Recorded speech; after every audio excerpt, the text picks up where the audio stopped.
All right, greetings, you ever-curious Herle Burlyites, and welcome to this episode of The Honourable Seamus O'Regan was so goddamn compelling and so refreshingly free of talking points last time he was here, we had to have him back forthwith on the Herle Burly.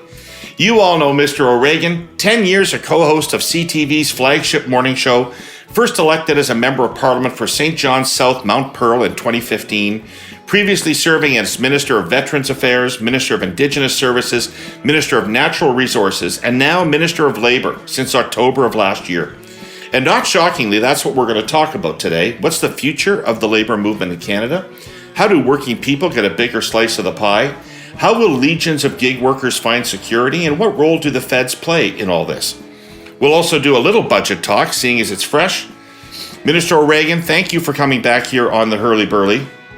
It'll be an hour you'll never... can promise you three things of dubious value from this pod. First, it'll be an hour you'll never get back, even though it will last forever on the internet. Secondly, you get a snazzy Herle Burly t-shirt out of the deal. Oh. And really it was just those two things, but it always sounds better when you have a list of three things. So thank you for being back. How are you? Good. I mean, and listen, you should know that what you'll probably get out of this is more compliments from my mother, who after 10 years of watching Canada AM, and I used to say, Mom, like, you don't have to watch it every morning, let alone all 3 hours of it every morning. And she used to say, it's like a school concert every day. And how could you? Anyways, to you, she was like, who's that fellow David? He's very good. I said, yes. Oh, yes, yeah. No, yeah. When I used to appear on TV, my mother would not only watch, but phone her friends. Oh, yeah, so totally. That's right. Until her friends informed my mother he is on every morning. You know, you don't have to call him. But anyway. Well, you had an actual audience. I mean, I used to appear on those cable shows, right? So, like, you were happy that your mom was phoning her friends. Before that, I was on channel 508, Talk TV, the show called The Chat Room, and that was where that was the kind of the CTV petri dish at the time. There were kind of me and Ben Mulrooney and a few other people, and that was Mom. That was and if she invited a few friends, then our ratings tripled. Exactly. Yeah. Hey, listen, it's budget week, which is always an exciting week in Ottawa. What excites you about the budget that Minister Freeland delivered the other day? Well, having written 2 budget speeches myself, thank you very much, when I worked for Brian Tobin when he was Premier, I was surprised by its brevity, considering, I think, what we had to cover. But it was action-packed. I think what's interesting, and I know there was all sorts of speculation, and of course the Conservatives love repeating the NDP Liberal government, the NDP Liberal cabal and all that stuff, is that I thought it was, I don't think it's off to say that it's more geared towards the center. And that I think that she has shown fiscal restraint. I was very happy, and I'd spoken with her about this, the notion of a program review, as we call it now. I think it's called in this strategic policy review. Yeah. But look, we've been in government now for 7 years. We've been an activist government. There are programs that pile up, all done with the best of intentions. All, none of these time really begin saying, I want to. Yeah. Well, are they getting the outcomes that you need? It's time now, I think, at this point, our government for sure, to lift the hood up and find out what's working and not working. So I think that that's a sign of maturity, and I think it has to happen. I was involved in it. Brian was involved in it when Crutchin and Martin, did it in the early 90s. And when he came here as Premier, he was involved in. I was the political support staff, and I found it interesting. I think it's actually it demonstrates faith in government when you do that, because it should be working properly. You shouldn't just be piling stuff on. Eventually, barnacles start to show. So this is a healthy exercise. But I think I think it met the moment in terms of defense spending. I think there's no question that housing is something that it could be affecting an entire generation of millennials, for instance, trying to get in there. But frankly, even Gen Xers like myself are reeling with the prices of housing and the debt level that's incurred.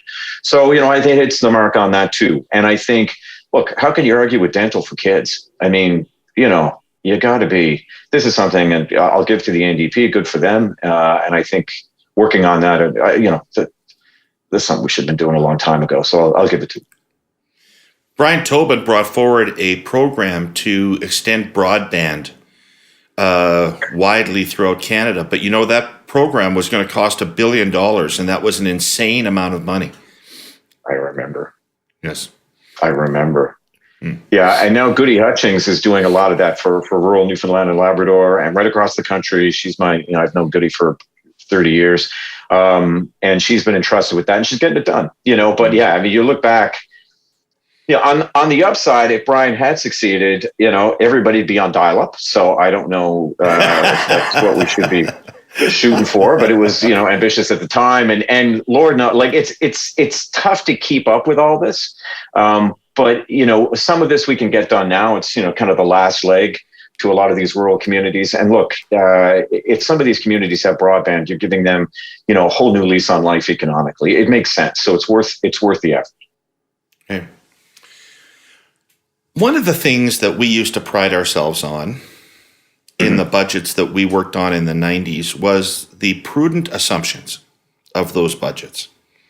If I say to you that the fiscal projections that show diminishing deficits and a declining debt to GDP ratio depend on assumptions of no more spending, no more shocks, and an economy that grows steadily over the next number of decades, despite our transition away from fossil fuels. If I say that, what part of that do I have wrong?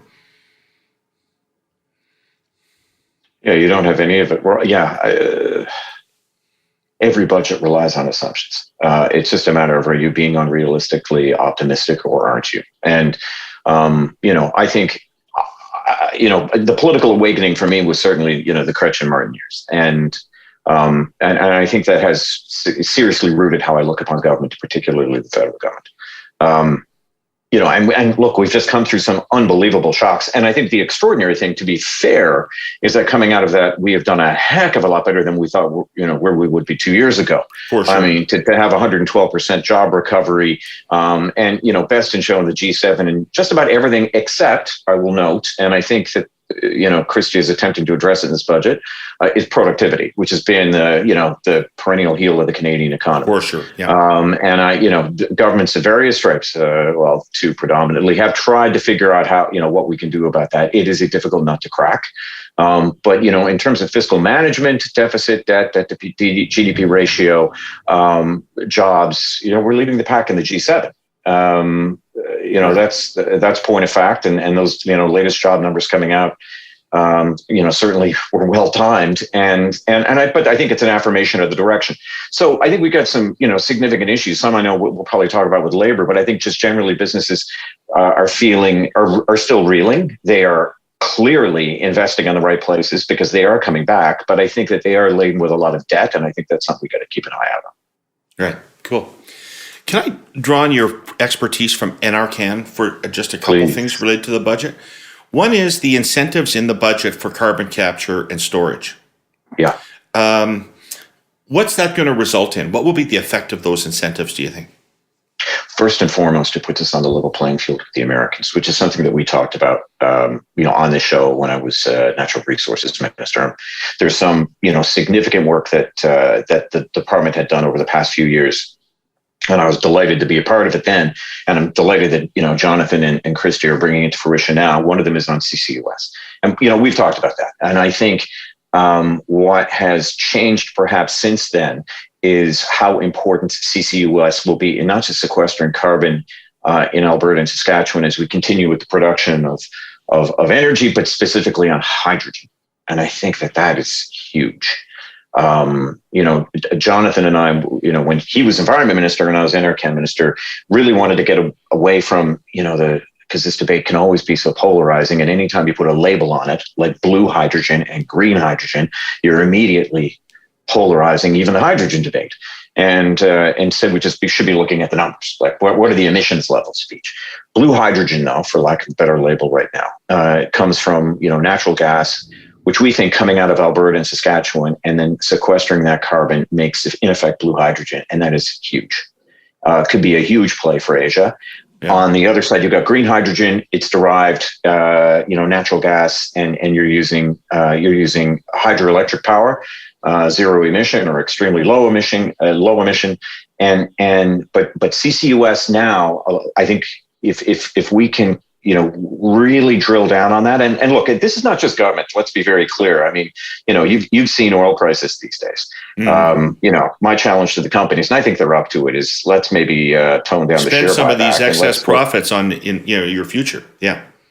Yeah, and look, they get it. I mean, when we put out the emissions reduction plan, I think that their reaction, that from the Net Zero Pathways Oil Sands Alliance, which are the big guys that represent about 90%, they said it's very ambitious, but it's not far from what we were talking about. And, it gets back to what I was talking about on the show the last time. They know what direction the puck is going. They know where the investment is going. So, let's work on that together. I mean, that is a significant play for them. They realize that. Somebody who I really respect in this area told me that one of the reasons why we need to invest in carbon capture and storage is because there's actually no way that the world's going to meet 1.5 and maybe even 2 in terms of emissions reduction by the timelines we're talking about. And that in order to save this fucking place, we're going to actually need to learn how to pull carbon out of the air. And that this is the first step in learning how to do that. We need to be investing in that area. And so this is the first baby steps in getting toward pulling carbon out of the air. Have you heard that? And does that make sense? Yeah, carbon engineering out of British Columbia is doing that. And some of the incentives that the Trump administration put in place, which I think now this will put us on an equal playing field.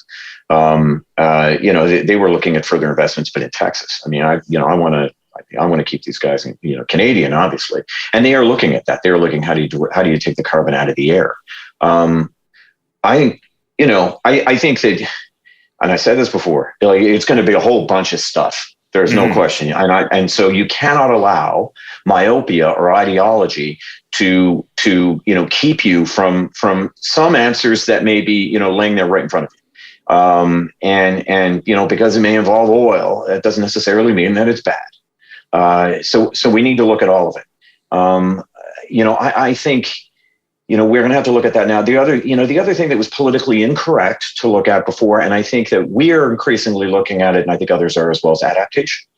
Because for a while there, it was like, well, if you're investing in adaptation, that means you're giving up the fight. No, we're not giving up the fight. But let's be honest. I mean, the way that this is working, a lot of this is from the Industrial Revolution. It's not necessarily the fault of this generation or even the generation before. And yet, that is what is causing the melting of polar ice caps.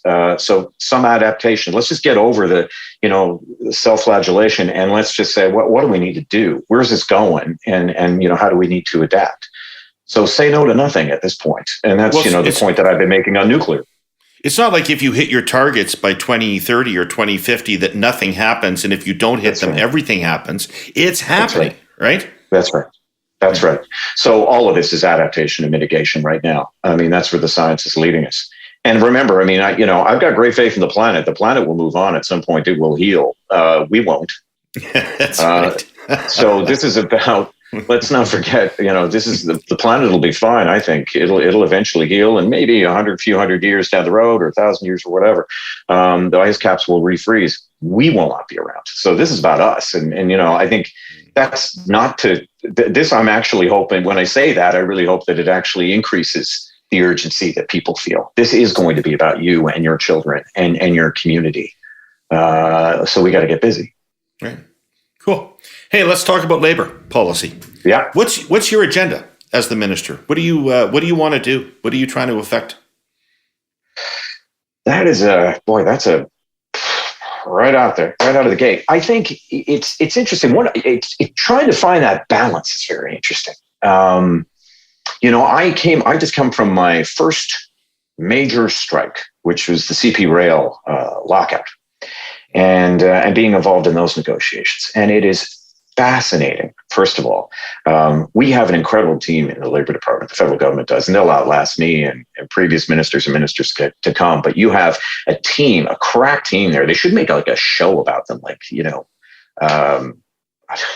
could cast it. But you have an incredible people of negotiators, or the federal mediation and conciliation team, that just know when to dial up the pressure, when to let people go to the bathroom. I mean, it's fascinating how they can get people to come to an agreement. The lead guy, Peter Simpson's just, doctorate in philosophy. I mean, the guy just, he's a broad-minded thinker, and to get updates from him twice a day during this thing was just a fascinating exercise in human psychology.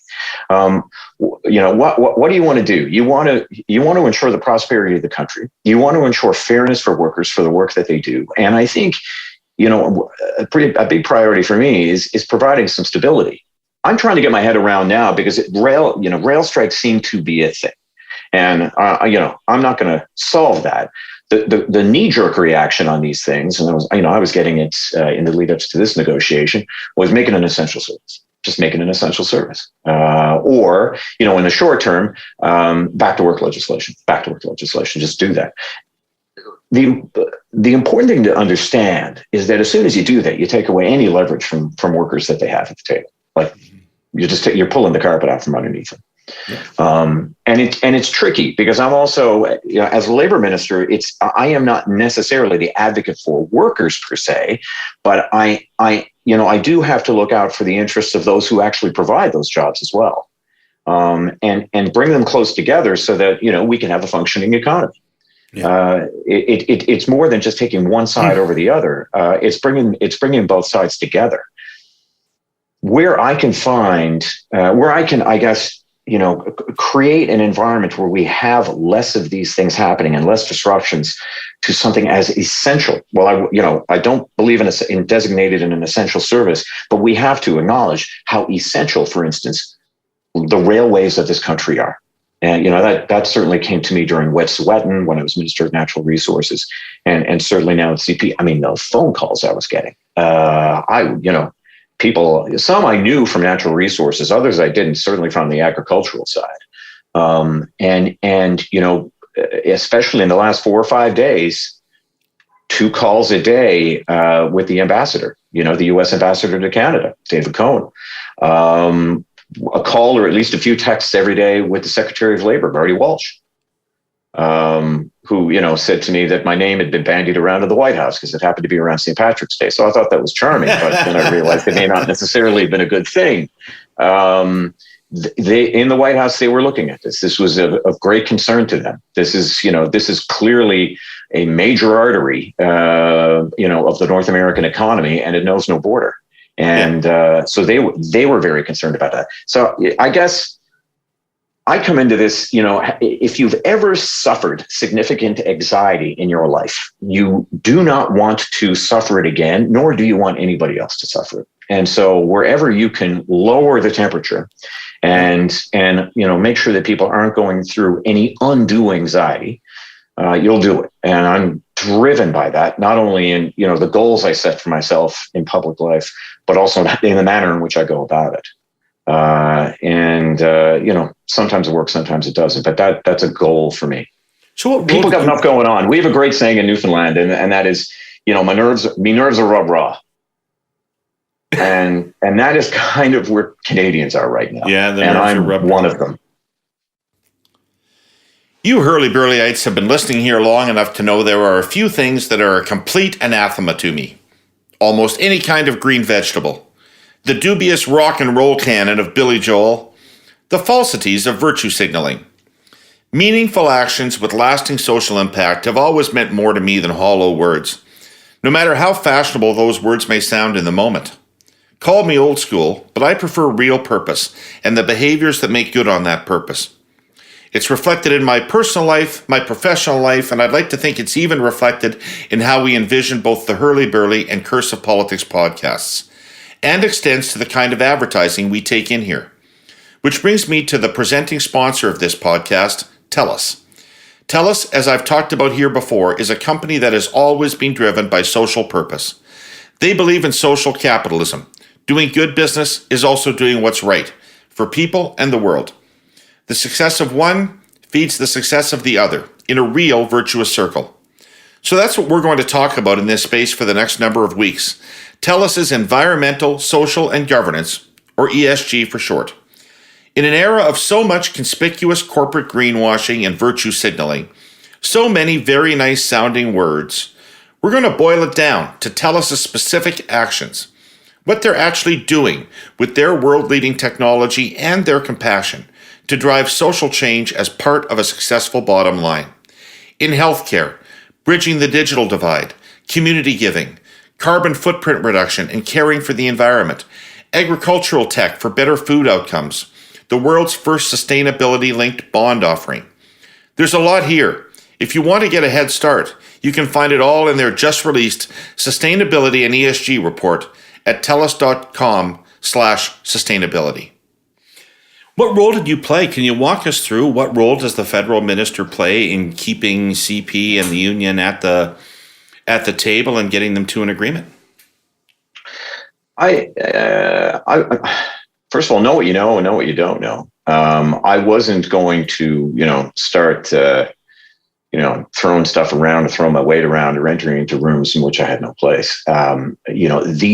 The people who are there, our team, are professionals. A lot of them know one another, right? I mean, in this case, the representative of the Teamsters and the representatives for Canadian Pacific, they all know one another. They've, kind of reminds me of that, the Looney Tunes cartoon with the sheepdog and the wolf, and they both clock in, and they're all congenial, and then they try and kill one another, and then they come out again.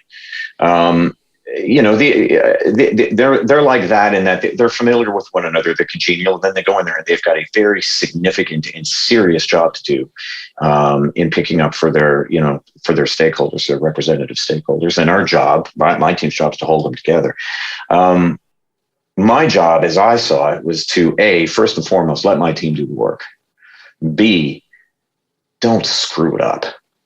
Don't go saying anything in front of a television camera that is going to alter that table in any way. Be respectful of that table, and by that I mean, don't go out saying, "Well, yeah, no, we're gonna put in back to work legislation." I wouldn't even acknowledge it.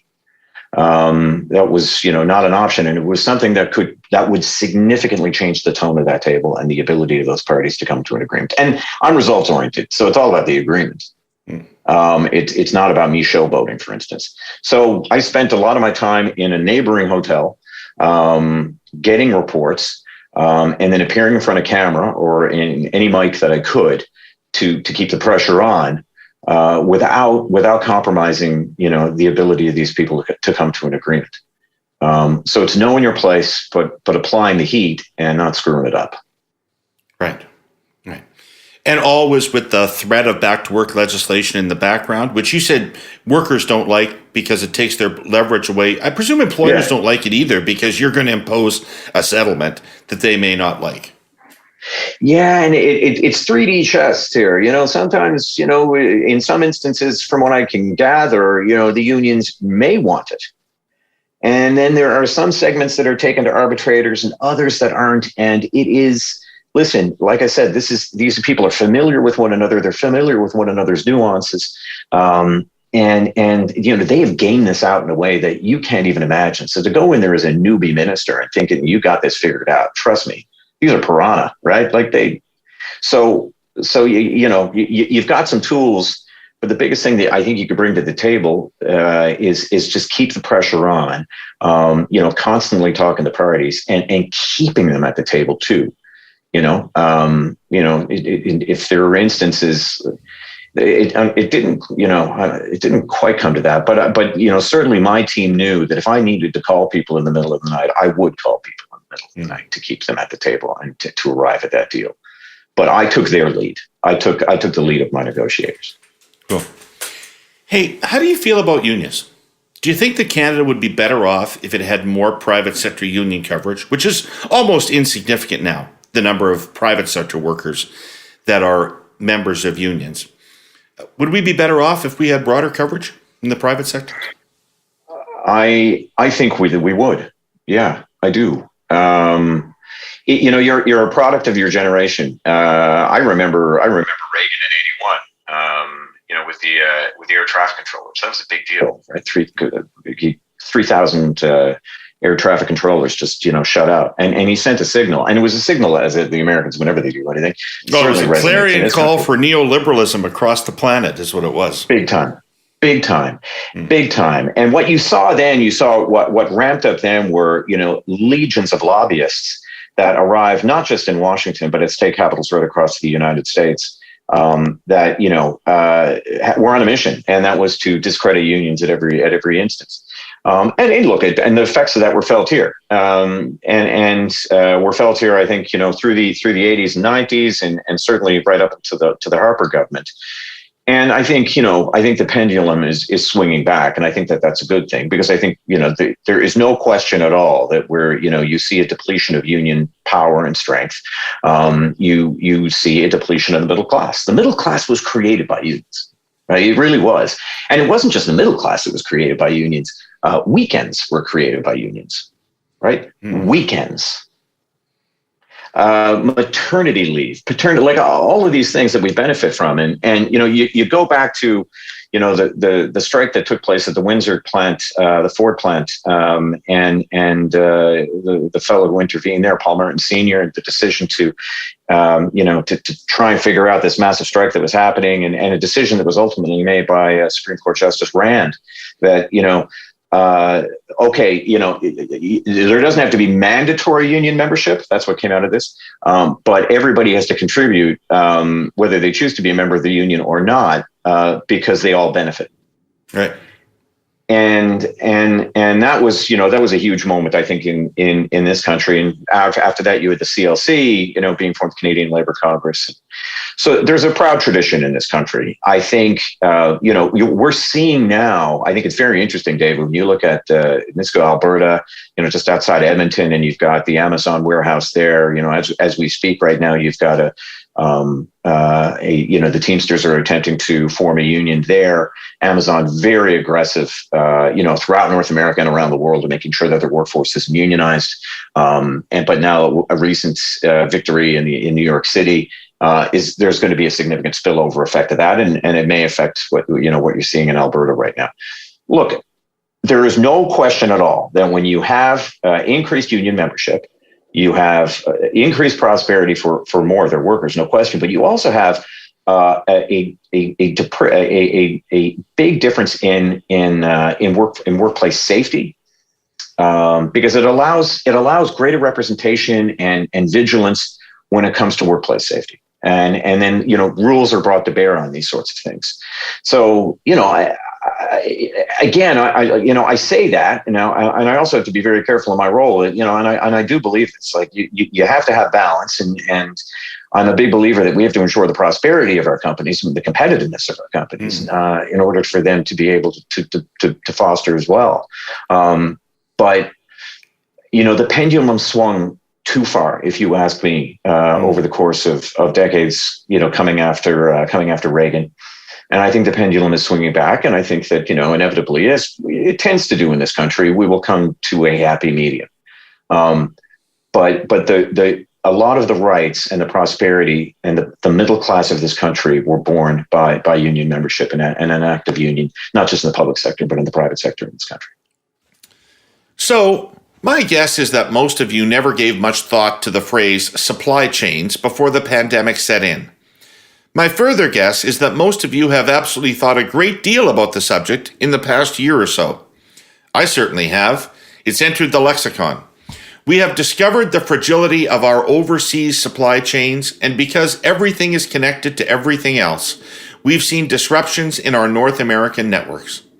And Canadian manufacturers, which are heavily reliant on foreign suppliers for crucial inputs and on foreign markets to sell their products, have turned out to be especially vulnerable. So the last 2 years has been sort of a brutal education. Now, you've heard me say here before that there's no more important player in Canada's supply chains than our sponsor, CN. The economy is basically supported by rail transport. Pretty much everything moves by train. Anyway, there have been some recent developments that should help CN do its job better, which is nothing but good. Earlier this year, the federal government created a national supply chain task force. The idea is to use lessons learned and streamline Canada's cargo transportation system, removing bureaucratic obstacles and red tape. Then, last week's federal budget contained several measures to maximize the flow of cargo by road and by rail, along with some helpful improvements to the vitally important seaport of Vancouver. There was also a welcome emphasis in the budget on extracting and transporting critical minerals. Canada has spectacular reserves of these minerals, which are crucial to aerospace and high-tech production. Cell phones, batteries, computers, and cars cannot operate without them. And right now, China has the critical mineral market just about cornered. Canada not only has critical minerals in abundance, it has the clean energy and vast open spaces required to process them. The federal government has made critical minerals a priority and is now putting up money to help build the necessary infrastructure. CN is keen to do its part, moving the minerals from mines to processing factories and onward to customers anxious to wean themselves off all that reliance on foreign suppliers. This all makes perfect sense. It's a smart play, it's overdue, and it's welcome. Is there a way that we could have unions that actually accomplish those kinds of rights and benefits for workers, but don't unduly inhibit innovation inside the companies they represent? I mean, we've all heard the horror stories, of you can't move that chair from this side of the desk to the other because there's somebody whose job it is to move that chair, and we've got to wait for that person to come and move the chair over to the other side of the desk. How do we not have that? I am not going to say. I mean, those incidents have occurred. I don't think that they're as pervasive as people think, or we've been led to believe. Okay. I think that we've kind of. I mean, I've seen provincial and federal governments in my own lifetime. I've seen it here. I felt it. Like, I can't say I was very pro-union. And there are friends of mine who I had debates with in college, and I'm sure, are watching this going, holy gosh, like, look at the conversion that happened to this guy. Because, I was a bit of an Alex P. Keaton, I got to admit. And what can I say? Can you introduce me to Mallory? Can you introduce me to Mallory? Right. Mallory probably held back my coming out for a little while. Not some about Justine Bateman, but we all kind of fell prey to that. It was everywhere, and governments preyed on resentment, right? There was a time, when back in, some people say that you can actually, way before Reagan, you could point to, the erosion of unions and unions being seen as a positive thing going much further back when, in the 70s, I think, the average wage might've been about 24 grand a year, but for a steel worker in the United States, it was 40. And you would have companies and all these lobbyists that I talked about, who were promoting candidates who would promote that resentment and say, look at that, look at them now. Those union types, they just want more than you, and you're not getting. And you still see it now, and you see it particularly when you're comparing the public sector to the private sector. I think that we might want to turn that on its head and say, well, what are they doing right that maybe you should be doing? It's right. Look, I'm not going to say it's the case for everybody, and I'm not out there signing up people.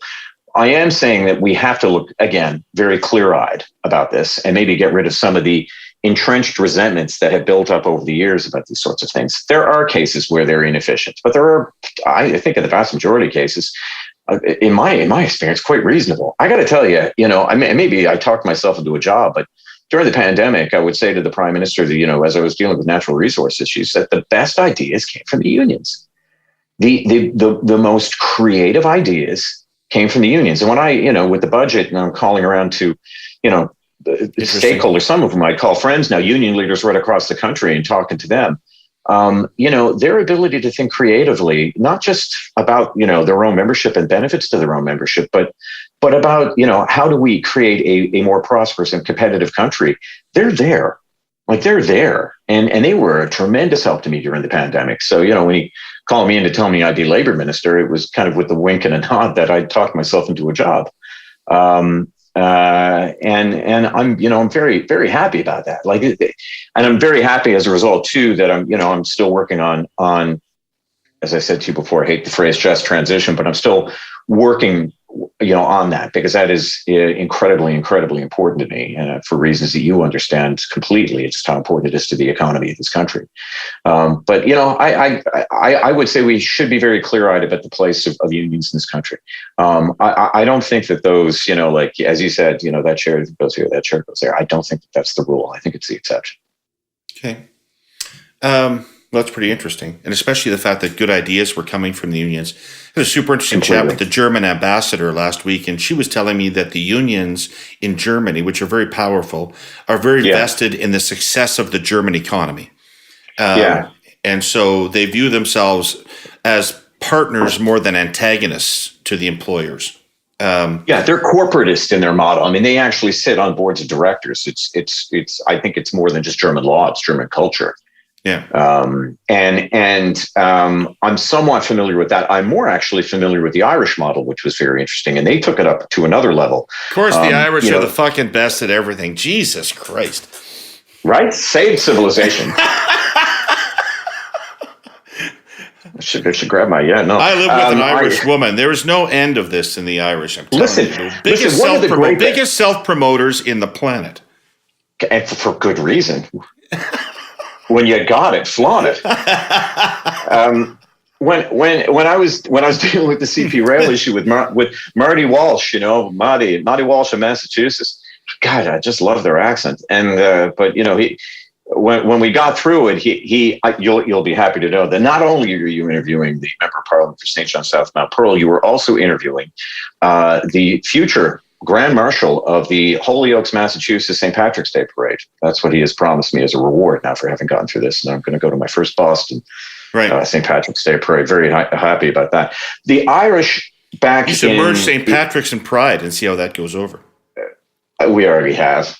We've been doing it for years. Been doing it for years, David. Nobody caught on.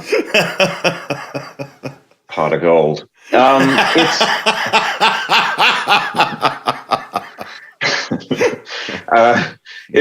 Irish almost hit bankruptcy, right? I mean, it was, the IMF was at the door and all that stuff. And I think it was Gareth Fitzgerald was the Taoiseach, the prime minister. And they formed a partnership, basically, and it's now easier for them at that time. They had their own monetary policy. They had their own currency, the Irish punt, the Irish pound. They have basically a unitary state like the UK, or UK used to be, and centralized unions and centralized business, right? Like kind of one big Irish Chamber of Commerce, one kind of big Irish CLC, Canadian Labour Commerce, and they sat down at a table to work things out. And how do you provide greater stability in order to bring more investment into the country? And they had to do it took some big leaps. Like they had to convince unions to stop asking for more money. Because it was driving up inflation to the point that it was negating any gains that they were making at the bargaining table. And the constant strikes that were occurring in Ireland were creating such instability, again, right? And lack of certainty for investors that nobody was coming in, nobody was investing. And they turned it around. Now you look at the Celtic Tiger, and I went over there and studied it for a year, and it was kind of cool because then I working for Brian, not surprisingly, he took a great interest in this and other things they were doing. And I was going back and forth then in a role as a government guy, which is really interesting. But I spent a year there as a student. And so you come away, at the time, everybody talks about the Irish miracle, and it occurred because they cut taxes. If you talk to the Irish, that was a very, very small part of it. It was a part, but it was a very, very small part of it. The big part was sitting down with unions, with business and government equally, three at a table, and determining monetary policy and coming up with big sweeping changes like no strikes in the country. Now, again, a much more centralized state, so they were able to do that. But I mean, the takeaway for me was wherever you can provide certainty and stability, you will garner investment. And so, where the unions and their backs were to the wall, there was no question. Unlike this country, we were still in very good fiscal health, but there's something to be said for that. And the unions played ball. Now the Irish are in a different situation now. They're part of the European Union happily, and they don't have that same control of their monetary policy. But I think as they say, if you were to look back on the Irish miracle, the Celtic miracle, the Celtic Tiger, it came from stability. It came from labor stability. Seamus, the way the economy is structured now, there's so many contract workers, there's so many gig workers. It doesn't seem to lend itself to traditional union structures. Is it still possible for workers to protect themselves through collective action, Or does this really now need to be government legislation that provides for what their benefits are, provides for what their rights and standards are? Are there not just a ton of workers now in our economy that are not going to fit into a union? I don't even know how you would structure a union for them. And I think unions are putting their heads around that too. So that's part of my mandate letter. And one of the things, and I'm really, I'm excited to be working on it. Only because, look, these things are so great. The Uber, I just think is incredible. And I remember, hopping in my first Uber and in Toronto, and I was immediately curious, living in Toronto at the time, the effect that, what the driver thought. What does he think of it? And he loved it, he told me. And it was because, and this doesn't get often mentioned, but at that time, where, people were still dealing a lot with cash, it was safer for him. You didn't have to deal with cash. And then the other thing was that it allowed him, it wasn't just us evaluating the drivers, it was them evaluating the passenger. Mm-hmm. And so, if somebody's causing you, 3 a.m. and somebody's loaded and they're abusive towards their driver, then they get blacklisted. And so they enjoyed that. So there was that self-empowerment. And so you don't want to take away from that. I mean, the technology is incredible. It's incredible for the user, and it can be incredible for the driver. What we understand now is, with the model of, well, they're not employees of ours. They're self-employed. They're missing out on a lot of benefits that other workers take for granted. Everyday workers, not necessarily unionized. Things like EI, things like CPP, things like sick leave, and other things that just govern our everyday lives. Again, all of these things having come from the initiative over the years of unions. So, how do we get our head around that? That's one of the things that we're going to have to tackle right now. I mean, you've seen some, interesting tries at it, or at least, the attempts of collectivity. And we may have to shift our models somewhat in order to make the square peg fit a square hole. I'm open to it. I think at the end of the day, let's go back to what we want. We want, continued prosperity, and I would argue with that, convenience, but you want to make sure that people are okay and they're looked after and they're paid a decent wage, and they've got some decent benefits, the bare minimum, right? And you got some stability in the marketplace. So that I think that's the next one to hit. And I think unions, some of the ideas that they've told me in confidence are very, very interesting, and I think that they're willing to use some imaginative routes to get there. Haven't employers invented, though, this contract status and gig status precisely to avoid the responsibilities of having employees? There's a lot of contract employees out there, a lot of contractors out there that are really employees. Yeah, I mean, pizza delivery people. Right? I know from my battle scars, having gone through the .com era of the 2000s. Man, there's a lot of guys reading too much Ayn Rand. You know what I mean? Like, just thinking it's the gospel. And it is kind of a culture thing. I find it very interesting. That you end up with so many people in Silicon Valley, and that culture permeates. I think a lot of tech that and this is not everybody, by God, especially in Canada. I think it's different, but so much of this is rooted in the United States, and you end up with kind of a progressive but very libertarian culture, and some of it, everybody should be free to do what they want. Everybody should be their own employee.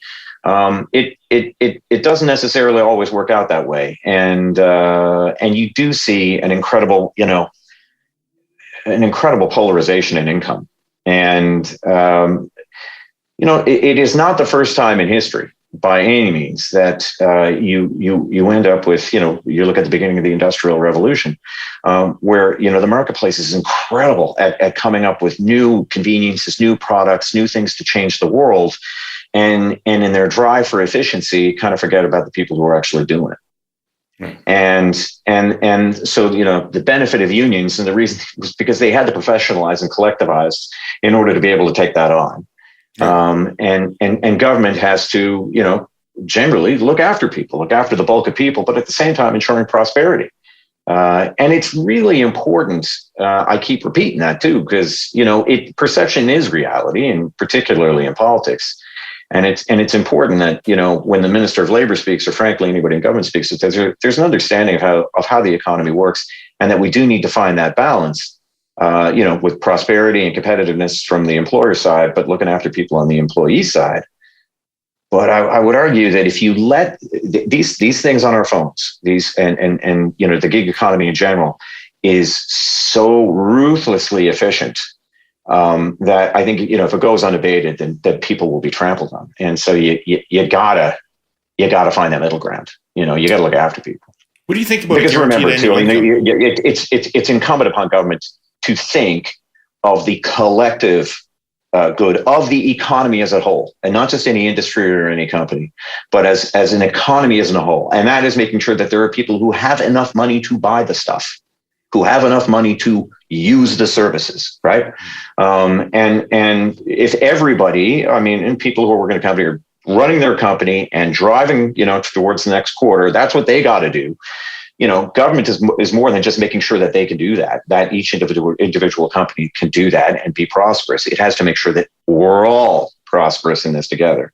And finding that balance is never easy. And that's what, that's what different governments try to do. It's different shades of, going to one a little further over here, a little further over there. I'm from the Liberal Party, and my idea of, the Liberal Party is smack dab in the middle. Are you interested in a guaranteed annual income? I think it's it's something. There's an efficiency to that I quite like, because again, my comments about program review. We've just we're constantly trying to figure out how you make sure that people are okay through any circumstance in life. Look what we've just gone through with the pandemic. Yeah. The Irish, again, great idea that they have right now, where they're offering a guaranteed annual income to artists. I just think that is a marvelous idea. Partially because it won't be as a surprise to you here in Newfoundland, but my postal code has more artists per capita than any other part of the country. And, most artists that I know. Formerly fishermen?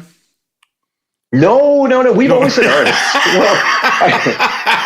Well, we had artists who are fishermen and fishermen who are artists. And now, thankfully, we live in a country and in a world where artists can make their own wage. And most of them don't want a lot. They just want enough to be able to do their art. Right. And where they can scale up and be, like my friends Alan Hawko or Mark Rich or Alan Doyle or Rick Mercer, where they can make a lot of money, I'm happy for them. But most of them, and certainly when they entered into the business, it was to do what you absolutely have to do, right? It's rare. So I'm very intrigued by that idea. I think it's something you got to look at very carefully. I don't want to get too swept up in it, but you have people like, I read Andrew Coyne, for instance, and Andrew's, in favor of it because of the efficiency of it, because, we spend so much time with means testing on 18 different programs. Right. I can tell you, as somebody who did constituency work, trying to figure out the maze of programs that are out there on a provincial, federal, and municipal level to help out the same person. Yeah. It's a labyrinth. And so there's an efficiency to it of how it would affect the market, and the labor market is something we got to, I think, look at very carefully. But is it worth study? Absolutely. Okay. So the big question for me is this. Yeah. 45 or 50 years ago, 1976. Between 1976 and today, the GDP of Canada has doubled. It means the country's twice as rich as it was in 1976. Right.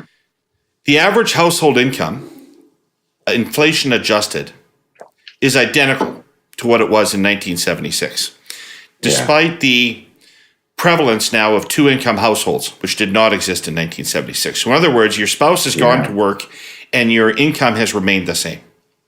Yeah.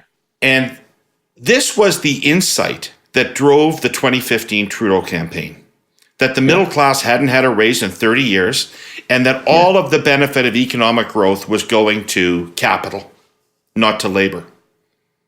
What are we going to do to fix it? Well, I mean, I think we've been chipping away at it for sure. I mean, it wasn't just symbolism that the first thing we did was, and it keeps repeated to the House, but was that we had a tax cut for the middle class and that we raised taxes on the 1%. I remember having one interesting conversation, and it was a cul-de-sac off a street near where I grew up here in St. John's. And it is not where I thought I would meet a member of the 1%. The street was, not a well-to-do street necessarily, but I should have guessed I think the guy had about 6 cars in front of his house. And he was an oil and gas worker who had done very well for himself in Alberta and was going back and forth. And he said, I'm proud of that 1%. What the heck are you doing? And I said, look, I just had to say, if there aren't enough people out there to buy your product, then you got a problem. And that's we're heading to that level of imbalance. David, I think it's technology is ruthless. And I think, what I had said before about apps is something that has been happening, and AI is only going to make this, I think, an exponentially worse problem. You are going to see utter ruthless efficiency. I am grateful that we aren't in a country like the United States that is as, the ability of lobbyists and to not just affect legislators, but the courts in order to continue to, make that imbalance even greater. As we've seen in the United States, and despite Biden's best efforts and in the Congress, it is very, very difficult, just given the number of checks and balances and the imbalance that exists there politically. At least in this country, I think we get a fair shot at trying to get it right. Even then, it is very difficult. It is very difficult. There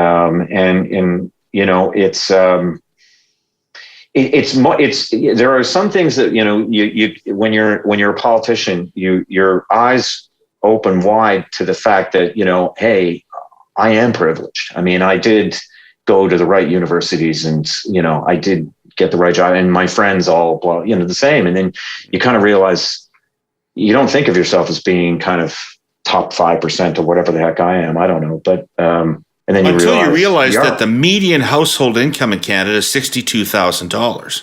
Exactly. And that's when it hits you. Right. And one of the great things about campaigning and one of the great things about a retail member of parliament like me is that you are constantly reminded of it, thankfully now. You know what I mean?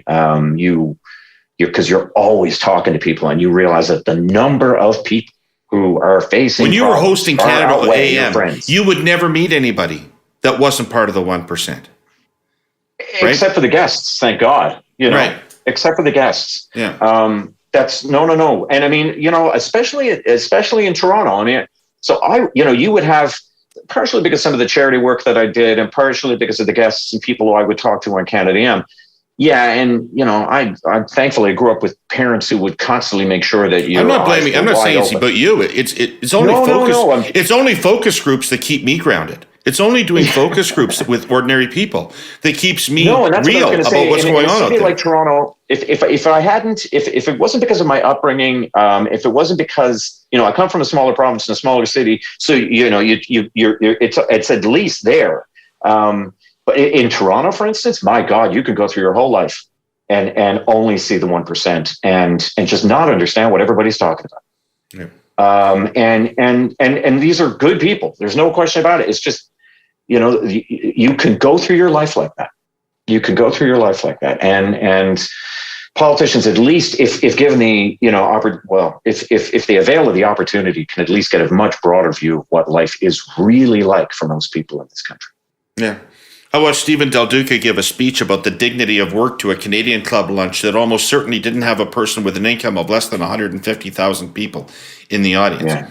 Right? Yeah. It's tough to make it work in that environment. Hey, I got a question. Yeah, but everybody's got to understand that though. So I'll give him kudos for being at it. I mean, dignity of work is so bloody important. Feeling that you have purposeful work and feeling that you're being rewarded for that work is so important. So important. For me and for my husband too. he takes such pride in what he does. And one thing that I've learned, if you want to have a happy marriage, and you got to respect each other's careers, and you both have to avail of that feeling of worth that you get from work. I know. I'm constantly in search of Terry's affirmation. That's what's driven my career in its entirety. Well, welcome to the support group, brother. Trust me. Exactly. So yeah. I've got a question for you that I feel like a bad person even asking it, but I feel intellectually like I have to ask it. Okay. Which is, Canada is letting record numbers of immigrants into the country on an annual basis now. Yeah. We also approve a very large number of temporary foreign workers every year to come into the country. Yeah. What role is this playing in suppressing wages in Canada? It has to be playing some role. What role is it playing in suppressing wages in Canada? I wish I had a ready answer. I don't have one. That is something that I know. My colleagues Carla Qualtrough and Sean Fraser they are working on an awful lot. It struck me during the campaign going down to the Witless Bay fish plant in my riding, and then telling me that unless they got some, TFWs, the fish plant was in serious trouble. But people say Canadians won't do these jobs, but maybe Canadians would do them if they paid more. That's a very good point. I don't have a ready answer for that. I know it's something that we are working on and that we are studying. And I guess the issue is, I was talking to somebody about this the other day, is that you begin these programs like temporary foreign workers as kind of a Band-Aid solution when you're stuck in a bind, and then over the course of years and perhaps decades, it becomes a permanent thing. We have industries that rely on it. Our agricultural industry relies on temporary foreign workers. Completely. Absolutely. Yeah. Agriculture. And, as I said, fish plants increasingly, and service industries and healthcare. Mm-hmm. Right. So I think it's something we got to grapple with. I think there was a point in time where, it was almost becoming like the Turkish German model that I learned back in high school, that existed in the 60s, 70s, and I think may to some extent still exists now, where people would come in, they would be laborers, but they were never allowed the dignity of citizenship. And I think, we now see, temporary foreign workers as perhaps, this is a pathway to citizenship eventually in this country. Right. And I think that comes back to dignity, right? But how it affects labor forces is that is a problem. The other thing that we have to grapple with, of course, is demographics. It's just the baby boom baby boomers are retiring, and this is happening. We were always told this would happen. We're trying to. And the Irish Gen X is cleaning up the mess, for God's sake. It's something that's happening very quickly. It's happening now, right? Mm-hmm.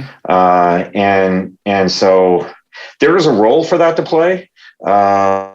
We can't get too attached to it. We also, and I know, Sean Fraser, Minister of Immigration, good friend of mine, and he's completely taken with this too, is just, making sure that the people who come in, not just that we have, enough economic immigrants, that people who are coming in are able to work and contribute to the economy almost from the time that they get off the plane or the boat or whatever.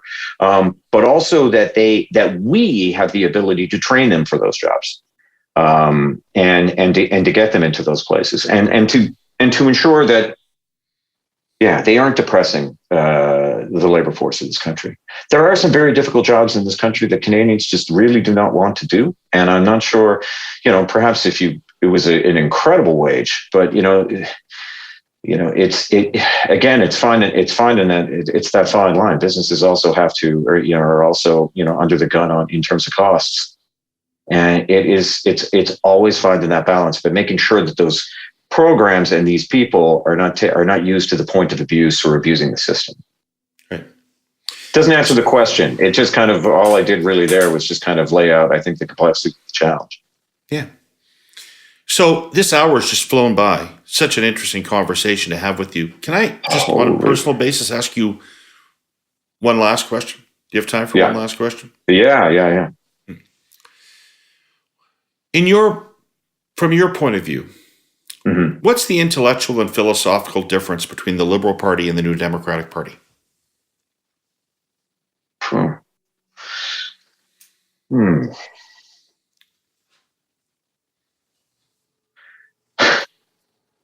We just signed an agreement with them. This is hardly the time now for me to That's why I'm asking. Massive That's why differences. I'm asking.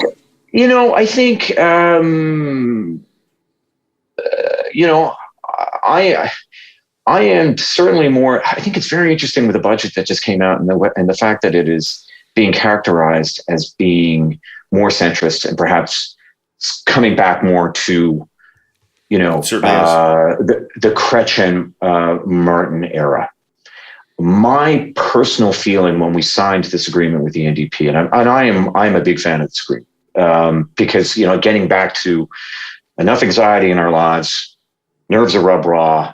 What sort of stability, political stability, can we provide the country? This constant behavior in Parliament where everybody thinks that we're on the precipice is just not healthy for, frankly, anybody, and it is not healthy for the country. And my thought was, if we come to an agreement, a supply and confidence agreement with the NDP, it allows us to kind of come back to the center a little more. And I think that that's what we're seeing. I think that we made an agreement with the NDP. Some of those are involved me, and some of those things we were working on anyway, on paid sick leave, but also on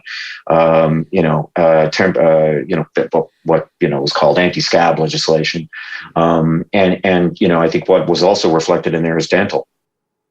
But now we are more in the center. We do talk more about competitiveness. We do talk more about prosperity. We do talk more about not swinging the pendulum too far to any one side. It is why I'm a liberal.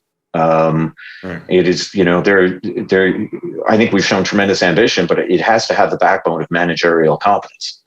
There's a reason why we're a G7 country and still such a huge country with different parts of it and culturally different parts of it. I know. I mean, as I described to you before, I'm on the margin over here, although not. But it's because we do try and find the messy middle, and I think that that's where the Liberal Party lies. I think that the NDP can advocate on particular issues, and certainly on some other issues are they would probably characterize being on the more progressive side. I'll give you a case in point, and that's the decision on Beta Nor, which is a significant oil project. Congratulations! Here in Newfoundland and Labrador, it was it's tough. I think Stephen Guilbeault described it as difficult as well. I don't think that that's really a surprise. I mean, it's. Stephen's environmental credentials are sterling, and he is an incredible advocate. And then you're in government, and government requires some very tough decisions. This gets back to conversations that I've had with you that, and I really hope this is one of the benefits of the emissions reduction plan, for instance, is that we are now drilling down on the numbers, right? Now, the war for anybody, between those who believe in climate change and those who don't believe in climate change, the war is won. This is, everybody agrees this is not just an issue, but an urgent issue. And now it's time to drill down on the numbers. And, the bottom line is, David, Beta Nor is an incredible find. At 0.2 megatons a year, it is 1/5 of the friggin' electrical plant in Holyrood, Newfoundland, that burns oil for the electricity here on the Avalon Peninsula. It's for a $12 billion investment in this country, for the thousands of jobs and for the amount of energy it will provide. It is minuscule. It is a rounding error in our emissions reduction plan. We need to find these sources to displace other sources. We need, I am utterly driven to meet those targets. Anyway, so what you're talking about is very, it's difficult. It was a difficult political decision. But, the technical advice that we received, and we do believe in following the science, was there. And the emissions reduction plan is solid, and I believe in it. And that is, from the NDP side, that's, and you're seeing it from the Bloc as well, it's back to oil is bad. And it's as simple as that. And we just make just transition happen? Right. And look, I want to work with him on this. I get along very well, with frankly almost everybody in the House. I mean, I work very hard at that, and that comes from having a respect from their point of view. So I don't mean to take away from anything on that. It's just that I am about drilling down on the numbers, and I am about getting rid of some of just the time for platitude silver. Right? Like this is an urgent business that we are at right now. We are drilling down on the numbers. We got to get it right. Beta Nor fits within that. I understand politically and from a messaging point of view, it is awkward. I get it. We got to do these things. They're not always the way that we picture them, but we are now at that point in this country where we're drilling down on the numbers. That's a good thing. We're moving beyond it. Right. Minister, the things I've been talking to you about are global things with, causes that are incredibly complex and interrelated across countries and sectors and everything. I really appreciate you, frankly, talking them through with me and thinking them through with me on the show. It was a great hour. It'll be a great hour for my listeners. And I know how busy you are, and I really, really appreciate your time. Thanks for doing it. I always appreciate it. Thanks a million for the questions. It's great. All right. Thank you to our presenting sponsor, TELUS. Thanks to CN Rail. Thanks to our guest, Minister Seamus O'Regan. And, of course, thanks to Cole Caulfield for obvious reasons. We'll see you next week, Herle Burlyites.